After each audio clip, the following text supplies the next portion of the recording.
here changing the oil in the good old 91 Dodge Colt. She's been a real blessing to me. So anyway, wanted to film the intro for a video series that I'm going to be starting. Journey Through will roll with me, and what I'm going to attempt to do is narrate some of the photos that I was able to take with the camera. The first episode here is going to be with the Olympus OM4. There was some content on the channel already regarding that camera. The film that I put in there was the Japanese Camera Hunter Street Pan 400, which is one of my favorite new black and white films out there. It just always produces decent images, as long as you understand that shooting it at box speed will get you super contrasted images. I like to shoot it dialed back to 200, and you get really good results at 200. And then either Kodak Gold or Kodak Max 400 expired film, exposed at 200 ISO. It was originally a 400 ISO film. So after shooting the intro for that series, I then began, filming all the other odds and ends of video to make everything kind of blend seamlessly. And as one would expect, the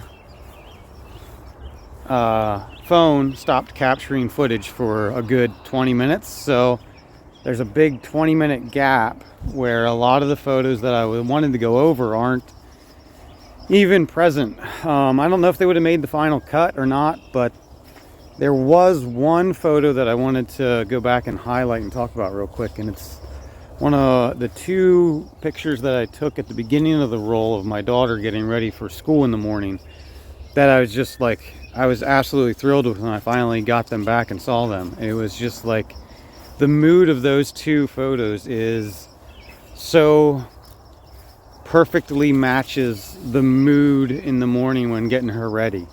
I was just really thrilled with those two and wanted to include them. And then after those two, it goes to a whole bunch of photos of the Porsche. Ultimately, the one that I'm going to cut to and I talk about is the one that I like the best. So I mean, we might as well just start with the best, it's the best of the Porsche photos, basically. So this photograph, to me, represents everything that I was trying to accomplish with the shoot. You have this nice, beautiful, pristine, shiny, dark Porsche against this just textured background. And then the beautiful sky above it that's just very clean. It has this visual kind of appeal to it. There's a little bit of vignetting on the left-hand side. I think a lot of that was from operating at 1/2000th of a second with the Olympus OM4. I think there was a little bit of a hang up there. So like the first curtain kind of hung over top of the frame until the second curtain smacked it out of the way. And that little bit of a hang-up caused that little bit of vignetting. That's, to me, not detrimental to the image at all. That just adds more character to the image, and I think it needs to stay. I really like it. So, let's take a look at some of the other photos from that Olympus OM4.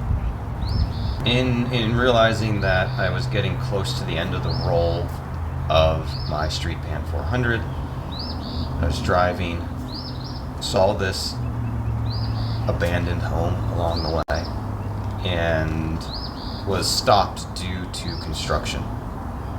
And I was in the work van, so sitting fairly high, And just the way it sat there, it looked like it was going to shoot well on black and white if I did vertical.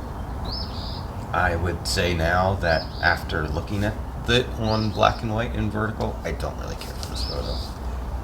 It was an idea. It didn't pan out, which happens with a lot of my photography.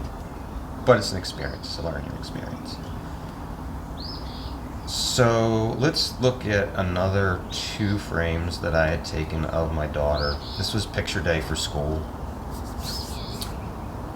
And clearly I messed up in this photograph. It's composed okay, it's a little crooked. It's way overlit from the top down. It's a good pose from her. This is just her natural kind of pose that she likes to throw out there. But everything about the image from the technical standpoint is just done. I didn't hit any of the marks that I wanted to. This is closer to a good shot in my opinion. It's still not perfect. She's facing the wrong way. Her body is facing out to the edge of the frame versus her body being faced into the frame. The limitation of this particular wall in our home, there's a light switch that's just off frame to the right, and I didn't want to include the light switch in the shot, so I chose to give her back the void of the image. Basically, the negative space of the image is at her back, which I'm never a fan of when it comes to portrait photography, because it looks like this, and this just looks wrong to me. It feels wrong. Now, you can fix that by simply cropping the image differently after you've exposed. We have the ability to crop it square. We could crop it into more of the portrait versus the landscape. And when you crop this thing into portrait, it looks amazing. It's pretty much what I wanted when I had taken the photograph. I then took and loaded another roll of film into the camera to gain some more experience with it. Loaded in a roll of probably Kodak Gold 400 or Kodak Max 400. One of those two. I have a lot of that expired film in my canister in the refrigerator, so it's a toss-up. It's one of those. One of those two. Alright. First frame out of the roll, and it's of that same location where the vehicle was, where the Porsche was. This time I was just trying to photograph that particular environment and find the interesting images in that environment. And this is something I would have loved to have done with the Porsche there. I didn't have time to do that with the Porsche there. So this is just kind of exploring that area. This is called the Belmont Soft Cloth Car Wash. This is on Belmont Street. It's dilapidated, it's run down. Trying to take a photograph of that very interesting and ornate light that still exists from when it was a functioning car wash. Didn't do a very good job of that.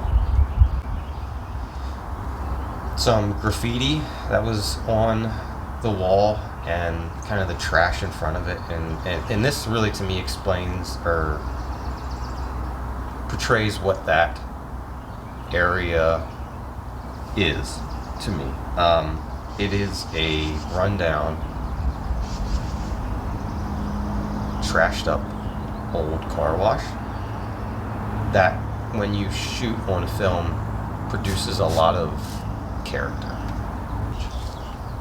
And then we jump to an attempt to take a photograph of the interior of the old car wash. Again, it's a poorly lit environment, and I was shooting from the outside in. I can't physically get into this building without trespassing. An image from very early in the roll here is one of trying to get some of the building in the frame and that just ridiculously tall sign. The reason that sign is so tall is there is an interstate that runs right past this place. The only thing separating this property from the interstate is a very small stream. Here's an attempt to isolate the sign in and of itself from everything else. And again, film artifacted because it's expired. And I'm okay with that. I like that look. I like the graininess, the texture, the artifacting. It just lends itself to this being a film photograph as opposed to a digital photograph. And here I started to get a little more creative with the framing. So found this kind of like bush that was way back, kind of out of the way. Was able to frame the sign in there and fill that kind of void of the, the sky with a little bit of that. I think it's a little busy for my taste, but cropped, I think we can save it. Here is kind of the perfect overall image of this area. You can see how tall the sign is, you can see how dilapidated the building is, and that visual void of the sky is filled with the weeds that were in the foreground. It makes the image a little busier, but this location felt busy because it's on Belmont Street, it's right along Market Street, it's right, 83 is right there. This is a busy place, and this building sits there vacant and falling apart. And I kind of wanted to try and portray that in the image. So then I moved on to another kind of old garage where they work on mostly Volvos, I believe. Mostly Volvos, it looks to be. But there's always interesting cars sitting at this particular garage.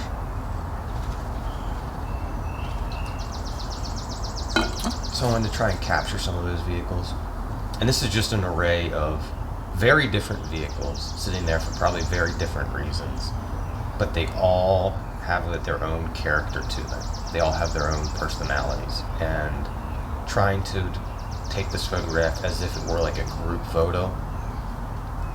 The problem with group photos in cars is if you're not directly on them, it looks a little awkward, as this does here, because vehicles, cars, in my opinion, shoot better from that whatever it's called. It's like a three-quarter hood or three-quarter, I don't know, some fancy term that doesn't make any sense to me.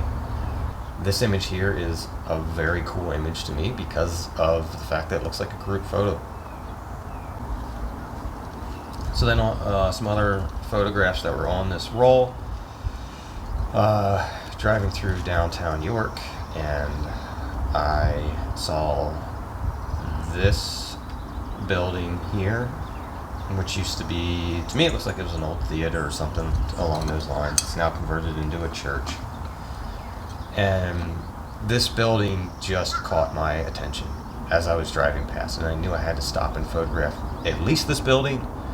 And when I got out to do that, I realized there was way more in this area to shoot than just this building. So, stopped to shoot the building. I got that frame and this one of the building. I was trying, as this individual was walking across, I was trying to place him in the scene where I'd want it by timing the exposure. I like this exposure better than the previous one that I just showed because of his location in the frame. After getting those two exposures, I'm sitting there and this cat just comes scampering by. And I tried to get some photographs of this cat as it was scampering by because it was just such an interesting scene to see. And some of them I failed on, some of them I think I did a decent job of. So, again, not enough time to adjust the camera back to the settings that I wanted when shooting that building to here. I was shooting the building in manual. and had to adjust very rapidly to this cat, which was a moving subject all of a sudden. And it's very tough to go for me. It's very tough for me to go from still life to a cat and to transition rapidly. So then the next scene, the cat actually stopped and looked back at me, and I tried to photograph it while it was looking at me, but it got distracted and looked away in a heartbeat, as cats do. And just an interesting image for me is this, because it's like, here's this thing that doesn't belong in this environment, but yet here it is.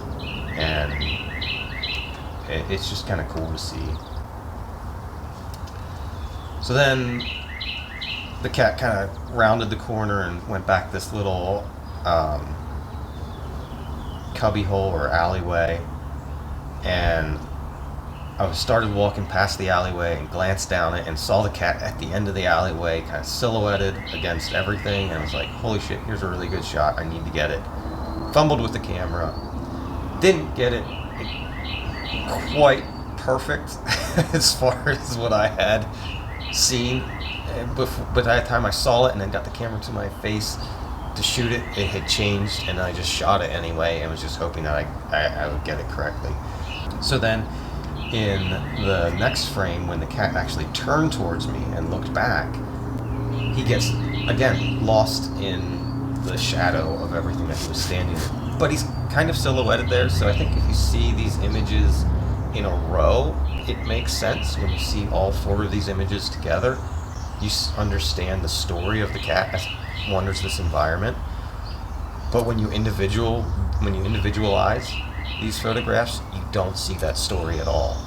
And this is the one thing that I love about being able to show my photos in a video format, is you can show that progression of the story through the frames that I try to incorporate in a lot of my photography, and you can show it in a way, in a pacing that you want. I love the idea of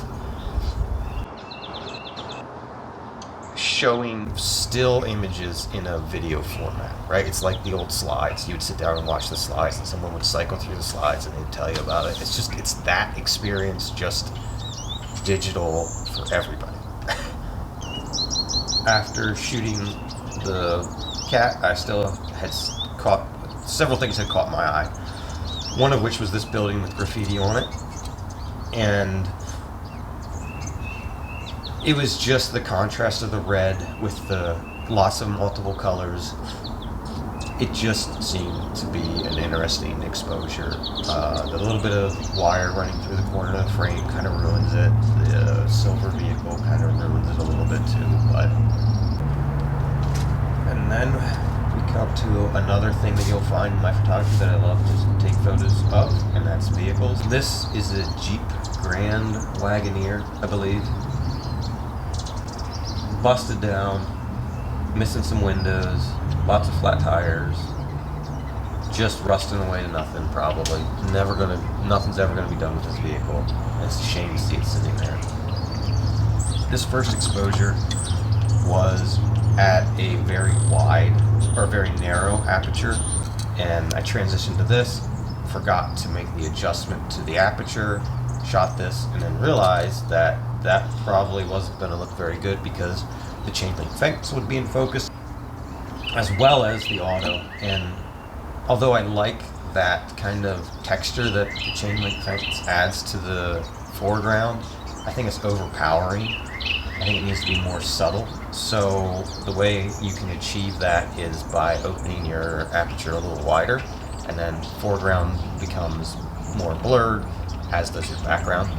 And when you do that, you get an image that looks like this, where it's kind of hard to tell what's in front of the frame, but you can feel there's something there.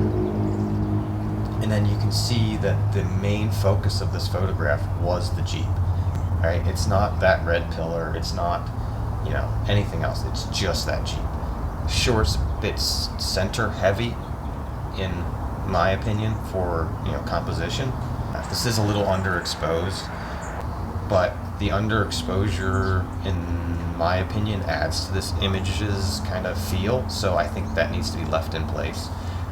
I think if we go higher on the exposure, the problem is the chain link fence that's exposed there in the sky would become non-visible, and I like the fact that it fills that void in the image with a little bit of texture. And then I finished this roll off on the signs of this paper town restaurant and dairy bar. Again, nothing spectacular here, but this place, I stopped after doing a job and ate here, and the food was amazing, and the burger was just the best burger. So I wanted to document that for my own personal experience. That pretty much covers it for the Olympus OM4 and the images that I shot with it. You know, 2 different rolls of film, 2 different kind of end results, but both of them are ones that I enjoy. I really enjoyed using the Olympus OM4. It's a great camera if you're a beginner. It's an excellent camera if you're experienced and seasoned and you know how to operate the exposure meter. I hope that this format was enjoyable for you. Moving forward, I would like to do more of these, kind of like sit down and discuss the photographs I take. I don't know how doable that's going to be, but I'm going to try. I'm going to try to do more like this. Also, the Film Journeys series will continue. I think that's going to be a monthly episode. I don't know, we'll see. I know I have that roll of film out to be developed. I have everything I need besides the negatives or the scans to complete that video. So the second of the Film Journeys will be posted shortly, which should be pretty cool. Anyways, I think that about wraps it up for me. This video is going to be super long. I'm going to have to edit tons. It'll be okay. It'll take forever to get this video out. That's okay. That's the way it goes. Sometimes life just gets in the way of creativity, right? But as long as you adapt to it and roll with it, it's fine. It's no big deal. And that's what we're going to do. So, if you've made it this far in the video, thank you. Not a lot of people do. Because I see the analytics. It's okay though. You know, people watch what they watch and they enjoy what they enjoy. And if I'm putting out stuff that people don't enjoy watching, I really don't care because I enjoy making it. It's fun. So, I really don't care. At least that's the lie I tell myself every night. Yeah, that's it. Good. Thank you.